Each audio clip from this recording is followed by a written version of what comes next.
जो बच्चा कुछ नहीं कर पाया, कोई अच्छी नौकरी नहीं कर पाया या कोई बड़ी गवर्नमेंट जॉब में नहीं जा पाया, तो उसको क्या कहा जाता था कि तू कुछ नहीं कर पाया, एक काम करते हैं, तेरे को गाँव में दुकान खुलवा देते हैं। सर मोस्टली जो रिटेल बिजनेस अभी के टाइम पे चल रहे हैं तो वो ज़्यादातर कई शॉप में मैं देख रही हूँ वहाँ पे अट्रैक्टिव भी होता है, डिस्प्ले भी अच्छा होता है, बट वहाँ पे जो क्राउड आना चाहिए वो नहीं आता है। तो उसके पीछे क्या रीज़न हो उसका सकता जितने भी लोगों का ये क्वेश्चन है ना कि भाई मुझे रिटेल का बिज़नेस ग्रो करना है और स्पेशली दिवाली के लिए, तो उन सबको आप बोलो कि आप ये 23 सितंबर से हम जो कर रहे हैं प्रोग्राम, ऑनलाइन प्रोग्राम है, पूरी इंडिया से लोग आने वाले हैं, पूरी इंडिया से लोग जुड़ने वाले हैं, तो है? उसके अंदर इनवाइट करो, उनको ये सारी चीज़ें डिटेल में मिलेगी।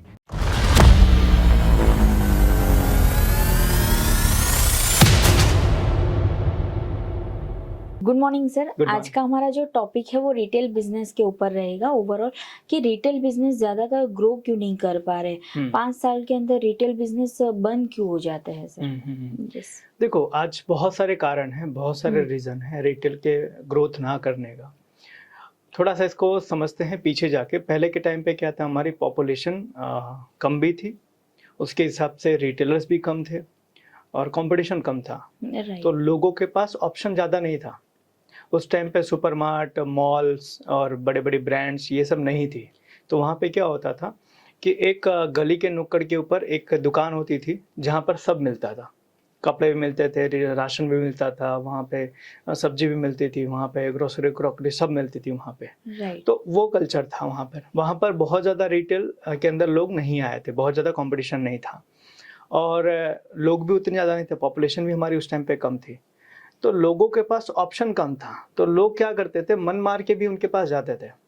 भले उनकी सर्विस कैसी भी हो, भले उनकी प्रोडक्ट कैसी हो, लेकिन लोगों के पास ऑप्शन नहीं था, तो लोग उनके पास ज़बरदस्ती जाते थे और इसका रिटेलर्स फ़ायदा उठाते थे। और उस टाइम पर एक मिथ और भी था कि जो बच्चा, समझो, जो बच्चा कुछ नहीं कर पाया, कोई अच्छी नौकरी नहीं कर पाया या कोई बड़ी गवर्नमेंट जॉब में नहीं जा पाया, तो उसको क्या कहा जाता था कि तू कुछ नहीं कर पाया, एक काम करते हैं, तेरे को गाँव में दुकान खुलवा देते हैं। राइट। ठीक है? तो दुकान चलाने को एक बहुत ही निम्न क्लास का माना जाता था। एक बहुत ही हीन भावना से उसको देखा जाता था, उसको बिज़नेसमैन नहीं माना जाता था। तो इसलिए लोग भी नहीं आ रहे थे उसके अंदर बिज़नेस में, रिटेल के अंदर अच्छे लोग नहीं आ रहे थे। तो ओवरऑल ऐसा था कि मार्केट के अंदर ऑप्शन बहुत कम था और लोगों के पास भी कोई और ज़्यादा ऑप्शन नहीं था, जिसके कारण वो ज़्यादा जगह पर जा पाए। अब इस चक्कर में क्या हुआ, रिटेलर्स ने अपने आप को डेवलप नहीं किया। जो पुराने रिटेलर्स थे, डेवलप नहीं किया और पॉपुलेशन बढ़ा, साथ-साथ में कुछ नए लोग भी, नए यंगस्टर भी रिटेल में आए। अब क्या हुआ, कस्टमर के पास ऑप्शन हो गया। राइट। अब पहले मेरे पास 2 ही दुकान थी, आज मेरे पास 20 दुकान है। तो अब मैं 20 में से सही चीज़ की चुनाव कर पाऊँगा।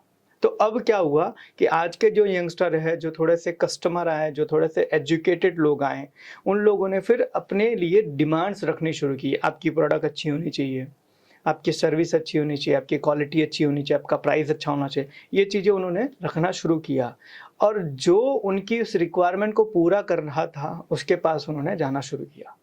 तो जो पुराने तरीके से जो रिटेल चला रहे थे, वो सब धीरे-धीरे, धीरे-धीरे बंद होना शुरू हुए या फिर उनके वहाँ पे कस्टमर जाना कम हुए और धीरे-धीरे उनका बिज़नेस जो है ना वो डाउन जाना शुरू हुआ।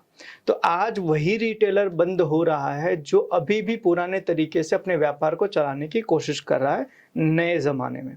हम ओके। अक्सर कर अपनी ट्रेनिंग प्रोग्राम के अंदर एक चीज़ पूछते हैं कि सर, आप में से कितने लोगों के पास नोकिया 1100 अभी है? हम्म। तो ज़्यादातर लोग बोलते हैं नहीं, अभी नहीं है। हाँ। हम पूछते हैं क्यों नहीं है? बोले आउटडेटेड हो गया। तो हम उनको वही चीज़ सवाल पूछते हैं, क्या आपका नॉलेज आउटडेटेड नहीं हुआ? आपने अपना मोबाइल बदल दिया, आपने अपने घर बदल दिए, आपने अपने कपड़े बदले, हर चीज़ बदली, लेकिन आपका नॉलेज जो था वो अभी का अभी पुराना है। तो पुराने बिज़नेस के तरीके से आप नए कस्टमर को ट्रीट करने जाओगे तो आज के टाइम पर वो पॉसिबल नहीं है। राइट। तो आपके पुराने तरीके के जो रिटेल आपने अभी भी बना कर रखे हैं, उसमें आप सोच रहे हो कि आपके नए आज के कस्टमर आए हैं, तो वो होने वाला नहीं है। और फिर धीरे-धीरे क्या होगा, आपका बिज़नेस डाउन होगा, आपका बिज़नेस धीरे-धीरे बंद हो जाएगा। तो आज वही बिज़नेस बंद हो रहे हैं रिटेल के अंदर, जिन लोगों ने अभी भी अपने आप को अपडेट नहीं किया, अभी भी अपने आप को आउटडेटेड रखा है, पुराने तरीके से अपने बिज़नेस को चला रहे हैं, राइट। तो वही बंद हो रहा है। अभी सर मोस्टली जो रिटेल बिजनेस अभी के टाइम पे चल रहे हैं, तो वो ज़्यादातर कई शॉप में मैं देख रही हूँ, वहाँ पे अट्रैक्टिव भी होता है, डिस्प्ले भी अच्छा होता है, बट वहाँ पे जो क्राउड आना चाहिए वो नहीं आता है। तो उसके पीछे क्या रीज़न हो उसके सकते हैं? पीछे की रीज़न है, आपको रिटेल में समय देना पड़ता है। ओके। जैसे मैं आपको बताता हूँ, मैं जहाँ पर रहता हूँ वहाँ पर 2 बड़ी ब्रांड अपना डेयरी का दुकान चलाते हैं, ठीक है? एक उस जगह पर काफ़ी समय से है और एक अभी नई है, लेकिन उस जगह पर नहीं, वो शहर में नया नहीं है। तो अभी के टाइम पे क्या है, पुराने कस्टमर जो है पुराने के पास जा रहे हैं। राइट। जब पुराना व्यापारी कोई गलती करेगा और वो गलती करने के टाइम पर कस्टमर जब दूसरे के वहाँ पर जाएगा और दूसरा बंदा जब अच्छी सर्विस, अच्छी प्रोडक्ट, अच्छी चीज़ें देना शुरू करेगा, तब ये कस्टमर डाइवर्ट होगा वहाँ पे। एज एग्जांपल समझो, आप अभी तक अपने वहाँ से आप किसी के यहाँ से दूध या किराने का सामान आप लेते थे। हाँ। आप वो पुराना बंदा है। आप वहाँ पे काफ़ी टाइम से आप वहाँ पर ले रहे हो, ठीक है? अब हुआ क्या, एक नया बंदा आया, तो नए बंदे में हम जल्दी नहीं जाते हैं। क्यों? क्योंकि पुराने वाले के साथ हमारा ट्यून अप बना होता है, राइट। तो हम उसके साथ में फैमिलियर हो जाते हैं, वो हमारी चीज़ समझता है। लेकिन जिस दिन वो गलती करेगा कोई और हमें दूसरे के पास जाने का मौका मिलेगा और जब दूसरा वाला बंदा हमें अच्छी सर्विस, अच्छी प्रोडक्ट, अच्छी क्वालिटी देगा, तो हम बोलेंगे यार इससे बढ़िया ये देता है। राइट। फिर हम दूसरे के पास जाना शुरू करेंगे। तो it will take time. At least retail का बिजनेस कम से कम आपका 3 साल लेता है ओके। किसी भी जगह पर प्रॉफिट एंड लॉस देने के लिए। और वो 3 साल में आपको अपनी प्रोडक्ट, अपनी सर्विस और अपने कस्टमर को बहुत अच्छे से ट्रीट करना पड़ेगा। ओके। आप ऐसा नहीं कह सकते हो कि 3 साल मैं पड़ा रहूं, मैं कस्टमर से कैसे बिहेव करूं, प्रोडक्ट की क्वालिटी कैसे भी रखूं, मैं लोगों के साथ में मिसबिहेव करूं, फिर भी मेरा 3 साल के बाद बिजनेस चल जाएगा। नहीं, 3 साल तक आपके बिजनेस में टिके रहना है और 3 साल तक आपको अच्छी सर्विस, अच्छी प्रोडक्ट देते रहना है। तो जब आप एक नई दुकान कहीं भी शुरू करते हो, अच्छा डिस्प्ले लगा रहे हो, अच्छी प्रोडक्ट रख रहे हो, लेकिन कस्टमर नहीं आ रहे हैं, wait and watch, continue activities करते रहो और थोड़ा पेशेंस बनाए रखो, क्योंकि रिटेल बिजनेस के अंदर पेशेंस बना कर रखना बहुत ज़रूरी है। आपके कॉम्पिटिटर की एक गलती, आपका प्रॉफिट। राइट। आपको आपके कॉम्पिटिटर की गलती करने का वेट करते रहना है और साथ में उसकी गलती का फ़ायदा उठाने के लिए तैयार रहना है। अगर आप ये चीज़ कर सकते हो, तो आप आने वाले समय में रिटेल बिजनेस बहुत अच्छा कर पाओगे। आज दिक्कत क्या होती है, कोई भी बिजनेसमैन रिटेल बिजनेस चालू करता है, बहुत ही थोड़े टाइम के अंदर वो डिसीजन ले लेता है कि यहाँ नहीं चलेगा, यस। ठीक है? और यहाँ नहीं चलेगा, उसका क्यों माइंडसेट होता है? उसका माइंडसेट इसलिए ऐसा होता है यहाँ नहीं चलेगा, क्योंकि वो अपने वहाँ पर वो कहते हैं ना पुरानी मानसिकता से कि भाई हम तांत्रिक क्रिया करेंगे, हम वास्तु यंत्र लगाएंगे, व्यापार यंत्र लगाएंगे, घोड़े की नाल लगाएंगे और धीरे-धीरे ऐसा करेंगे तो हो जाएगा, ठीक है? ये सब ज़रूरी है, ठीक है? हाँ। वो आपकी जो भावना है उसके लिए वो ज़रूरी है। लेकिन आपको कंटिन्यूअसली मार्केटिंग करनी पड़ेगी, आपको कंटिन्यूअसली सेल्स के स्कीम्स ऑफर निकालने पड़ेंगे, आपको कस्टमर को सर्विस देना पड़ेगा, आपके कस्टमर के साथ में आपको सीआरएम करना पड़ेगा और ये आपको लगातार बनाए रखना पड़ेगा।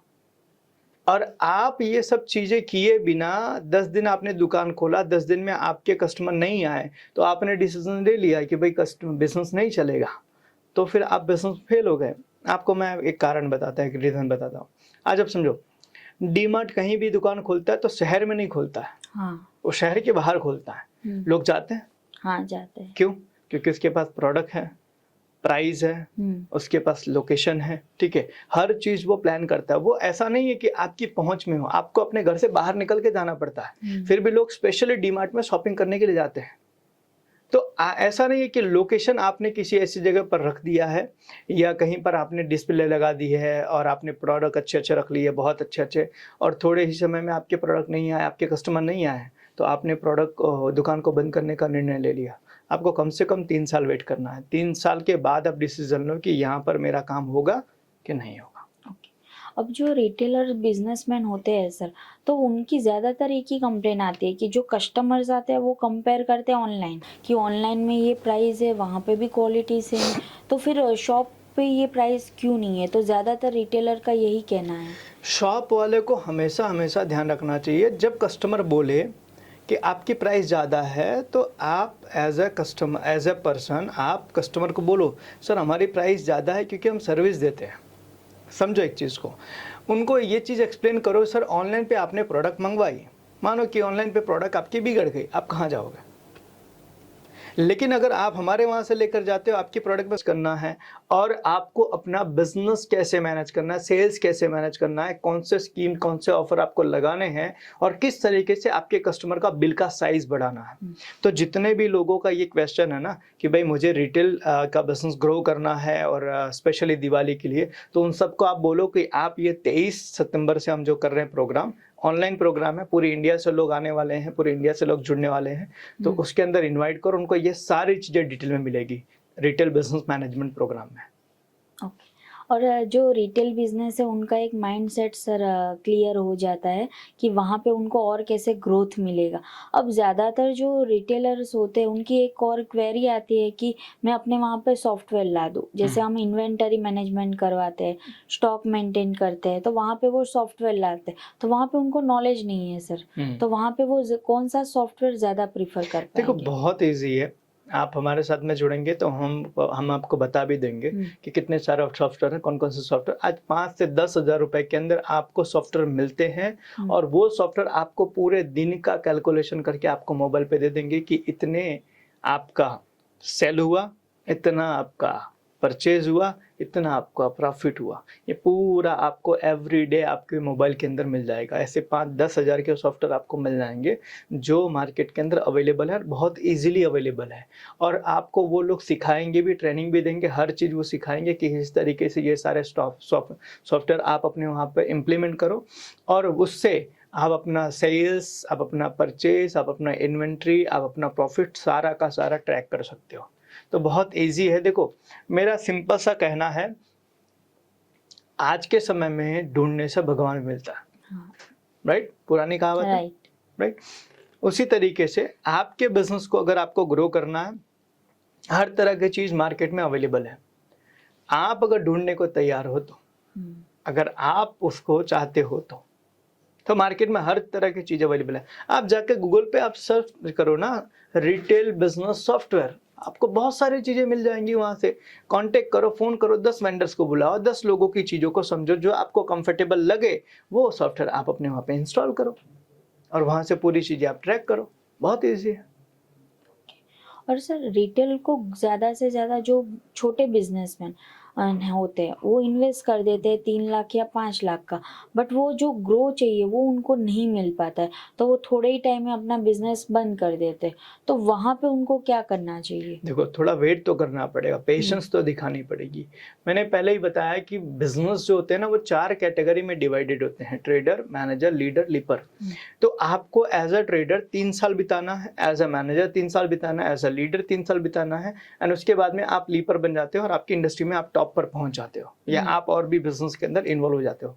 तो आपको अपने बिजनेस के अंदर थोड़ा टाइम तो देना पड़ेगा। एक सिंपल सी चीज है, आज बच्चे को पैदा होने में भी 9 महीने का समय चाहिए होता है, ठीक है? तो उसी तरीके से बिजनेस को सेट होने में 1000 दिन चाहिए होता है। राइट। तो ये 1000 दिन से पहले अगर आप कोई भी डिसीजन ले रहे हो तो शायद वो डिसीजन आपका गलत हो सकता है। राइट। तो आप किसी भी जगह पर कहीं पर भी बिजनेस शुरू कर रहे हो, खाली रिटेल नहीं, कोई भी बिजनेस आप शुरू कर रहे हो, तो आप ट्राई करो कि एटलीस्ट कम से कम वो आप 1000 दिन वहां कंप्लीट करो और 1000 दिन के बाद आप डिसाइड करो कि ये बिजनेस मुझे कंटिन्यू करना है कि नहीं करना। राइट। तो आप थोड़ा सा पेशेंस बनाए रखो, और इस पेशेंस के साथ में खाली पेशेंस आपको बनाए नहीं रखना, पेशेंस के साथ साथ में आपको चाहिए आप कंटिन्यूसली मार्केटिंग करते रहो, कस्टमर के साथ रिलेशन मेंटेन करते रहो, नई नई प्रोडक्ट के बारे में लोगों को अवेयर करते रहो, अपनी एक्टिविटीज़ मार्केटिंग के है वो कंटिन्यू करते रहो। तो ये सारी चीज़ें आपको कंटिन्यू करते रहना है और साथ में आपको 1000 दिन तक का वहाँ पर वेट करना है। डेफिनेटली आपके बिजनेस को बंद करने का आपको कभी भी मौका नहीं मिलेगा और कभी भी ऐसा नहीं होगा कि आप अपने बिजनेस को बंद करें। राइट। और रिटेल बिजनेस में ऐसे ही सक्सेसफुल कौन सा रिटेल होगा जो आज ग्रो हुआ है सर, उसकी एक आज स्टोरी। सबसे लाइव एग्जांपल है कि आज के टाइम पे डीमार्ट, डीमार्ट। आज डीमार्ट पूरी इंडिया का सबसे मोस्ट प्रॉफिटेबल बिजनेस है। रिटेल इंडस्ट्री के अंदर सबसे ज्यादा प्रॉफिट डीमार्ट कर रहा है और हर साल कर रहा है। उसकी वजह यही है कि वो कंसिस्टेंसी बनाए रखना, उसने कुछ अपनी स्ट्रेटजी बनाई हुई है कि भाई उसको, उसकी ज़्यादातर जो प्रॉपर्टी है वो रेंटेड नहीं है, वो खुद की है। ठीक है, तो एक वो स्ट्रेटजी है। दूसरा, उसका परचेज जो है वो बहुत स्ट्रांग है। वो परचेज ज़्यादातर कैश में करते हैं, और कैश में जब परचेस करते हैं तो परचेस के टाइम पे वो अच्छी खासी बार्गेनिंग करते हैं, जिससे उनको हैवी डिस्काउंट मिल जाता है। तो वहां से अगर परचेज में उन्होंने डिस्काउंट अच्छा लिया है तो वो कस्टमर को, जो बेचने वाले हैं, उनको अच्छा डिस्काउंट वो दे सकते हैं, वो करते हैं। तीसरा, कि उनके वहाँ पर बहुत सारी नई नई ब्रांड जो अपनी प्रोडक्ट को रखने के लिए आती है, तो उनका वो रेंट भी लेते हैं अपनी प्रोडक्ट को रखने का, कि भाई मेरे वहाँ पर आप अपनी प्रोडक्ट रखोगे तो मैं उसका रेंट भी लूँगा। तो ऐसे उन्होंने अपनी स्ट्रेटजीज बनाई है। उन्होंने अपने वहाँ पे बहुत ज़्यादा हाईली क्वालिफाइड लोगों को नहीं रखा है, बहुत नॉर्मल बंदों को रखा है, और सॉफ्टवेयर को इतना स्मूथ बना दिया है कि आप खाली काउंटर पे खड़े हो जाओ, सामने से प्रोडक्ट आया, स्कैन करो, स्कैनिंग का आपको प्रोडक्ट के बारे में पूरी डिटेल्स मॉनिटर्स पे आ जाएगा। आप कैलकुलेट करते जाओ, आप स्कैन करते जाओ, कैलकुलेट करके आपको नीचे सीधा आपको बिल बन जाएगा, और बिल आप निकाल के दे दो, पेमेंट ले लो, दैट्स इट। इतना सिंपल प्रोसेस बना दिया है आज के टाइम पे कि कोई भी एक नए से नया बंदा जो आज 16, 17, 18, 20 साल का लड़का है, लड़की है, वो जाकर डीमार्ट के अंदर चीज़ों को 4 दिन के अंदर आराम से सीख सकता है। उन्होंने बड़ा स्मूथ मॉडल बनाया बिजनेस का, और उसी को उन्होंने मल्टीप्लाई किया हुआ है।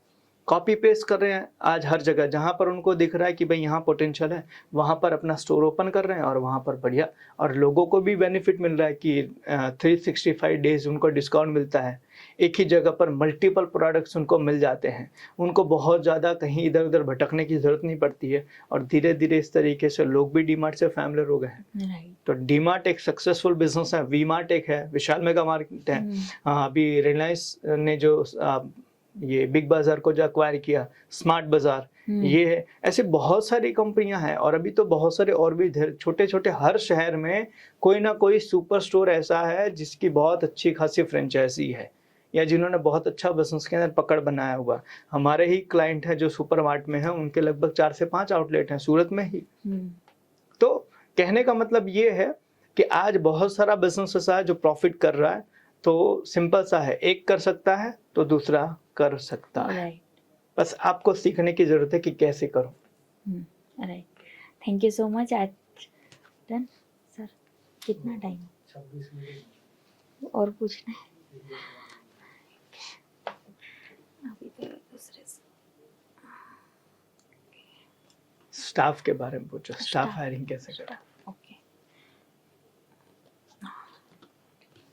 ओके सर, जैसे रिटेल में हमने बात की, राइट, तो उसमें अभी फेस्टिवल्स आ रहे हैं, तो वहाँ पे स्टाफ की हायरिंग प्रॉपर किस तरह से करें? क्योंकि अभी कोई भी रिटेलर्स होते हैं जो डायरेक्टली बोल देते हैं कल से आप मेरे वहाँ पे आ जाइए, फिर वो फेस्टिवल के टाइम पे रहते हैं, फिर थोड़े टाइम के बाद चले जाते हैं, तो वहाँ पे ज़्यादातर उनको टिकाए भी कैसे रखें? राइट, देखो सिंपल सी चीज़ है। मैं बहुत बार ये चीज़ बोलता हूँ कि अगर आपके वहाँ पे 5 या 5 से ज़्यादा का स्टाफ है तो आप अपने वहाँ पे एचआर रख लो, क्योंकि आपको लोगों को मैनेज करना, लोगों को हायर करना, लोगों को फायर करना, ये सब चीज़ें आप नहीं कर सकते हो। उसके लिए एक डेडिकेटेड बंदा चाहिए, और उसको हम कहते हैं एचआर। तो अगर आपके वहाँ पे 5 या 5 से ज़्यादा लोगों का स्टाफ है तो आप अपने वहाँ पे एचआर रख लो, और आप एचआर को बोलो कि हायरिंग हमें कैसे करनी है। जैसे एज एग्जांपल, आपको पता है फेस्टिवल का टाइम है तो फ्लो ज़्यादा रहता है। हाँ। उस टाइम पर आपको ज़्यादा से ज़्यादा बंदे की रिक्वायरमेंट होती है, तो आप अपने साथ में कुछ ऐसे लोगों का कॉन्ट्रैक्ट भी करके रखो, कुछ लोगों के साथ आप मीटिंग करके रखो कि फेस्टिवल के टाइम पर मुझे ज़्यादा बंदे चाहिए। जैसे एज एग्जाम्पल, हमारे क्लाइंट में बहुत सारे ऐसे लोग हैं जो सीमेंट का प्रोडक्ट बनाते हैं। हाँ। तो उन लोगों ने कॉन्ट्रैक्टर के साथ में कांटेक्ट किया हुआ है कि भाई इस सीजन के अंदर मुझे ज्यादा बंदे चाहिए, भले तुम मुझे 2 रुपए ज्यादा ले लेना, बट मुझे ज़्यादा बंदे चाहिए, उस टाइम पे मुझे ज़्यादा लोगों की रिक्वायरमेंट है। तो आपने पहले से प्लानिंग करके रखा हुआ है ना, तो आपको आपके सीज़न के टाइम पे आपको बंदे मिल जाएंगे। तो आपको एक तो कॉन्ट्रैक्टर ऐसा होना चाहिए कोई ना कोई जो मैन पावर सप्लाई करता हो, आपको उसके साथ कांटेक्ट करना चाहिए पहला। दूसरा, आप अपने स्टाफ पे जब भी हायरिंग करो, अपने वहाँ पे बाहर एक स्टैंडी लगा दो, स्टाफ चाहिए, बहुत फ़र्क पड़ता है। आपके वहाँ पे जो बंदा परचेज़ करने आ रहा है, हो सकता है वो नौकरी ढूँढ रहा हो, हाँ, राइट। लेकिन वो पता कैसे चलेगा कि आपकी दुकान में किसी की ज़रूरत है? तो एक बाहर एक स्टैंडी लगा के रखो। तीसरा, आपके जितने सारे स्टाफ मेंबर हैं, उन लोगों को आप बोल के रखो कि भाई आपके नियर डियर में कोई ऐसा हो जिसको नौकरी की ज़रूरत हो, आप उनको हमारे वहाँ पर बुला सकते हो, आप वो कर सकते हो। आप अपने ही कुछ सर्कल के अंदर स्टेटस, आज देखो स्टेटस हम लगाते हैं, अपने कहीं घूमने गए उसका हाँ। लगाया, किसी चीज़ का फ़ोटो लिया उसका लगा दिया, कोई मोटिवेशनल कोट्स लगा दिए। आप ये कोट्स अपना ये स्टेटस लगाओ ना कि मुझे स्टाफ की रिक्वायरमेंट है। हो सकता है किसी के पहचान में, जान पहचान में कोई बंदा ऐसा निकल जाए। अगर ये सब चीज़ें नहीं होती हैं तो न्यूज़पेपर में ऐड आप दे सकते हो, छोटी टचुकड़ी ऐड आती है, हाँ, वो बहुत कॉस्टली नहीं होती है, 500-1000 रुपए में हो जाता है। वहाँ से आपको स्टाफ मिल जाएंगे। अगर ये भी ना हो तो फाइनली आपके पास एजेंसीज तो है, हाँ, जो रिक्रूटमेंट एजेंसी है, जो आपको आपके बिजनेस के लिए स्टाफ प्रोवाइड कर सकते हैं, बट उनका एक चार्ज होता है और वो चार्ज आपको पे करना होता है। तो बहुत सारे ऑप्शन हैं स्टाफ को हायर करने का।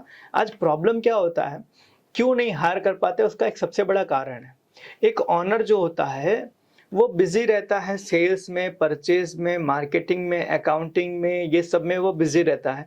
तो स्टाफ को हायर करना है, स्टाफ लेकर आना, उसके पास में उसका समय ही नहीं होता है जिसके ऊपर वो फोकस कर सके।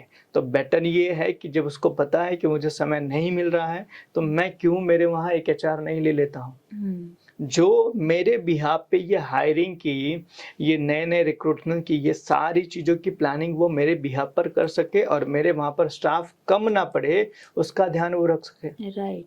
तो एक के लिए आपको सबसे पहले जो अपने वहाँ पर एक एचआर रखना ज़रूरी है, वो एचआर आप रख लेते हैं, तो आपकी ये हायरिंग की जो समस्या है ना, वो बहुत ईज़िली सॉल्व हो जाती है। और कोई भी फेस्टिवल हो, कभी भी आपका पीक सीज़न हो, कभी भी आपके पास में ऐसा हो जब कस्टमर का फ्लो बढ़ जाए, तब उस टाइम के लिए आपके पास पहले से स्टाफ होंगे आपके कस्टमर को अटेंड करने के लिए और आपका बिज़नेस बढ़ाएँगे। ओके। और जो बिजनेसमैन होते हैं उनका एक क्लैरिटी नहीं होती है कि टीम को कैसे हम टिकाए रखें, तो वहाँ पे उनको बेहतर क्या करना चाहिए? देखो, टीम को टिकाए रखने के लिए आपको स्ट्रक्चर बनाना पड़ेगा, आपको विज़न बनाना पड़ेगा और आपको आपके स्टाफ के साथ बैठ के उसके फ्यूचर की प्लानिंग करनी पड़ेगी। आज देखो, आज के टाइम पे अक्सर कर लोग छोड़कर जाते हैं ना, उसका कारण यही होता है क्योंकि आपकी कंपनी में उसको अपना भविष्य नहीं दिखता। राइट। उसको ये समझ नहीं आता है कि मैं आपको 4 साल 5 साल अगर देता हूँ तो 4 या 5 साल के बाद में मुझे क्या-क्या मिलेगा? मुझे मेरी लाइफ में क्या बेनिफिट होगा, उसको ये चीज़ की क्लैरिटी नहीं होती है राइट। और आप उसको ये क्लैरिटी देते भी नहीं हो। तो एज़ अ बिज़नेसमैन सबसे पहले कंपनी का विज़न बनाओ कि आने वाले 5 या 10 साल के बाद आपकी कंपनी को आप कहाँ लेकर जाना चाहते हो। फिर कंपनी का स्ट्रक्चर बनाओ और उसको ये चीज़ बताओ कि तुम अभी यहाँ हो, लेकिन अगर तुम मेहनत करते हो, तुम कंपनी में लंबे समय तक टिकते हो, तो भविष्य में तुम यहाँ हो सकते हो और यहाँ पर तुम्हारी इनकम इतनी हो सकती है। राइट। जब उसको आगे का रास्ता दिखेगा कि मैं इस कंपनी में कितना तक आगे बढ़ सकता हूँ, तो वो बंदा आपकी कंपनी में लंबे टाइम तक टिकेगा, वो बंदा आपके साथ रुकेगा। आज छोड़कर इसीलिए लोग जाते हैं। बहुत पुरानी कहावत है कि लोग है ना, कंपनी नहीं छोड़ते, लीडर छोड़ते हैं। राइट। और लीडर को इसलिए छोड़ते हैं क्योंकि लीडर को देखकर उनको ये भरोसा नहीं होता है कि ये इंसान मेरा भविष्य बना सकता है, तो वो उनको छोड़कर फिर चले जाते हैं। तो एज अ लीडर अगर आप चाहते हो कि आपकी कंपनी के अंदर लोग लंबे टाइम तक टिके, लंबे टाइम तक काम करके रहें और लंबे टाइम तक आपके साथ रुककर आपके बिजनेस को बड़ा करने में मदद करें, तो आपको विजन बनाना पड़ेगा, आपको कंपनी का स्ट्रक्चर बनाना पड़ेगा और उस बंदे को बताना पड़ेगा कि तुम अभी यहाँ हो लेकिन कहाँ तक तुम्हारे जाने की संभावना है, वो राइट। बताना पड़ेगा। अगर ये 3 चीज़ अगर करते हैं तो मेरे हिसाब से आपके वहाँ पे जो स्टाफ है वो छोड़कर नहीं जाएंगे। ओके। और जो रिटेलर्स होते हैं तो उनको वहाँ पे एक फेस्टिवल के टाइम पे तो मैं बहुत अच्छा सेल्स होता है, बट फेस्टिवल नहीं होता है तो वहाँ पे ग्रोथ उनको नहीं मिल पाता है। देखो, उसका कारण है, फेस्टिवल के अंदर सेल्स बढ़ता है, फेस्टिवल में अपने आप सेल्स बढ़ता है क्योंकि कस्टमर की ज़रूरत होती है। असली बिजनेसमैन वो है जो फेस्टिवल का टाइम नहीं, ऑफ सीजन है, और उस टाइम पर वो अगर बिजनेस कर लेता है तो हम ट्रेनिंग प्रोग्राम के अंदर बहुत बार ये चीज़ बताते हैं कि आपको अपनी मार्केटिंग कब करनी चाहिए, सीजन में कि ऑफ सीजन में। तो लोग बोलते हैं सीजन में, मैं बोलता हूँ गलत। सीजन में तो ऑलरेडी आपका कस्टमर आपके वहां आना चाहिए, उस टाइम पर तो आपको अवेयरनेस करना चाहिए। हाँ। आपके कस्टमर को खाली ये बताओ कि हम मार्केट में अवेलेबल हैं, हमारे वहां पे ये प्रोडक्ट है। उस टाइम पर आपको उनको कोई स्कीम या ऑफर देने की जरूरत नहीं है। स्कीम ऑफर आप बनाओ कब, जब आपको ऑफ सीजन हो। जैसे मानिए एज एग्जांपल बारिश का टाइम है, आपको पता है बारिश के टाइम में जून जुलाई के अंदर बहुत ज्यादा कोई फेस्टिवल नहीं होता है। हाँ, राइट। तो हर बिजनेस में डाउन होता है। हाँ, और बारिश का सीजन होता है तो बारिश के टाइम पे कुछ कस्टमर तो वैसे भी आपके कट जाते हैं। उसी टाइम पे आपको स्कीम ऑफर लगाने की जरूरत है कि अगर आप अभी आते हो तो आपको बाकी लोगों से फायदा मिलेगा। राइट। इसको हम एक और तरीके से देखते हैं, जो रिटेल के अंदर हम लोगों को सजेस्ट करते हैं कि आप ये लगाओ, जिसको कहते हैं हैप्पी आवर। ठीक है, अब हैप्पी आवर में क्या होता है कि सुबह में आपके कस्टमर होते हैं और शाम में आपके कस्टमर होते हैं। हाँ। बीच का जो दोपहर का टाइम होता है वो दोपहर के टाइम कस्टमर नहीं होते। हाँ। तो सुबह और शाम के कुछ कस्टमर को डाइवर्ट करने के लिए दोपहर में हम उनके लिए लगाते हैं हैप्पी आवर। कि आपके वहां पर 2 बजे से लेके 4 बजे तक ये हैप्पी आवर चल रहा है, इसमें आप आते हो अगर परचेसिंग करने के लिए तो आपको एक्स्ट्रा बेनिफिट मिलेगा। राइट। तो जिससे सुबह के कुछ कस्टमर दोपहर में शिफ्ट हो जाते हैं Right. और शाम के कुछ कस्टमर आपके दोपहर में शिफ्ट हो जाते हैं। तो Right. सुबह और शाम भीड़ कम हो गया, लेकिन कस्टमर ने ऑलरेडी आपके वहां पर परचेसिंग कर ली दोपहर में आके। तो आपका काम भी हो गया, आपका भीड़ कम हो गया सुबह शाम का, राइट। और दोपहर में उसका काम हो गया क्योंकि वो दोपहर में आया और उसने कुछ डिस्काउंट, कुछ बेनिफिट एक्स्ट्रा ले लिया। तो दोनों का काम होता है। तो इसी तरीके से कस्टमर के लिए भी हमें कुछ ना कुछ स्कीम ऑफर चलाने पड़ेंगे ऑफ सीजन के अंदर। ऑफ सीजन के अंदर अगर आप कोई कस्टमर के लिए स्कीम ऑफर नहीं बना रहे हो तो आप समझना कि ऑफ सीजन के अंदर आप मक्खियां ही मारोगे। राइट। तो अगर वो चाहते हो कि आप वो ना करो तो ऑफ सीजन के अंदर आप मार्केटिंग, आप स्कीम्स, आप स्ट्रेटजीज बनाइए ताकि आपके ऑफ सीजन के अंदर भी थोड़ा थोड़ा बिजनेस चलता रहे। राइट। आज जो बिजनेसमैन है उनका ये आता है कि मार्केटिंग तो हम करते हैं, बट वहाँ पे सब लोग, मेरे बाजू वाला भी मार्केटिंग कर रहा है, मेरे बाजू में जो शॉप है वो भी मार्केटिंग कर, बट मैं भी मार्केटिंग कर रहा हूँ, तो वहाँ पे ज़्यादा क्राउड है, यहाँ पे क्यों नहीं है? देखो, इसका सिंपल सा ही कारण है, आपके मार्केटिंग का कंटेंट क्या है। आज एक सिंपल सी चीज है, मैं आपको बताऊं कि आज किसी भी इंसान को अगर बुलाना है तो आपको नॉर्मल बात बोलकर आप नहीं बुला सकते। जैसे एज एग्जांपल है कि आपका दोस्त है, ठीक है, आपने उसको फोन किया, अरे यार शाम को मिलते हैं, तो वो आपकी बात को उतना सीरियस नहीं लेगा। शाम को मिलते हैं, टाइम मिलेगा तो आएगा, नहीं मिलेगा तो नहीं आएगा।